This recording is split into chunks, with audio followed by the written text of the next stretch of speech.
Brandon from This Is Tech Today, and I'm here to review the Tamron SP 70-200mm f2.8 DI-VC USD G2 lens, the longest lens name ever in existence. So the first thing about this lens is its build quality is really great. The feel of it and the look reminds me of my favorite lens, the Sigma 18-35mm art lens. But the feel of its build quality is just a little bit lower than the Sigma.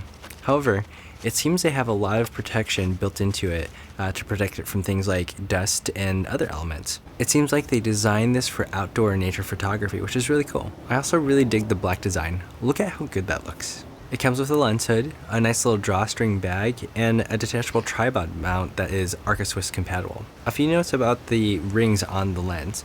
If you're behind it, the outside ring is your zoom ring, and the inside ring is your focus. This lens will move to a closer focus range if you turn left and a further focus range if you turn right. So it has quite a bit going on with its image stabilization, or as they call it, vibration compensation, or VC. There are actually a few different modes you can enable. VC1 offers a balance between viewfinder and lens stabilization. VC2 is specifically for horizontal panning stabilization. VC3 is the best stabilization for the shot itself rather than for the viewfinder stabilization. And you can modify those by using these switches on the side, which are quite satisfying to use. So this lens will work on an APS-C crop sensor camera like the Canon T5i that I have. You can also use it on a Micro Four Thirds camera like the Panasonic GH4 or GH5, as long as you have a Metabone speed booster. And then finally, it works on full frame cameras. So it's really crazy that you can get a lens like this with an aperture of f2.8 for much less than the Canon lens equivalent. It has allowed my church to shoot video of our sermons without having to shoot any higher than ISO 200 on our GH4s. That's awesome. Most lenses in the 70-200mm zoom range do not have an aperture that lets in this much light. It's usually around f5.6, but it also does not have a constant aperture throughout the zoom range. So if you're shooting video on a lens without this feature of a consistent aperture, when you zoom in or out, you'll notice that your exposure will change since your aperture will likely change as well. This is not a great look for video, and that's also why the Sigma 18-35 is a really popular lens.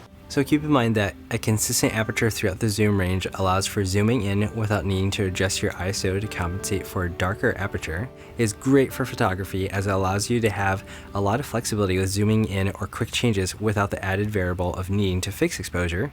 So one thing to note though, within the zoom range, if you move from one extreme to the other, like 70mm to 200mm, you'll need to check your focus as it'll get off just a little bit, especially if you're shooting with your aperture wide open to get a shallow depth of field. So if you haven't noticed already, I'm ultimately looking at this lens from a videography point of view. This can be great if you're shooting a speaking event or need a follow cam. It's also great if you're working on an interview or some sort of speaking headshot.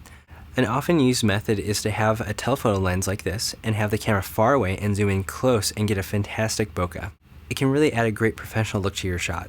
Much like the Sigma 18-35, it can also be calibrated with an added USB accessory. This is called the Tamron Tap system. So you just get your lens and you get the little dock and you attach it and then sync it up with your computer. So if you're looking for a great, sharp, heavy-duty, consistent, and great aperture, check out the Tamron 70-200mm f2.8 G2.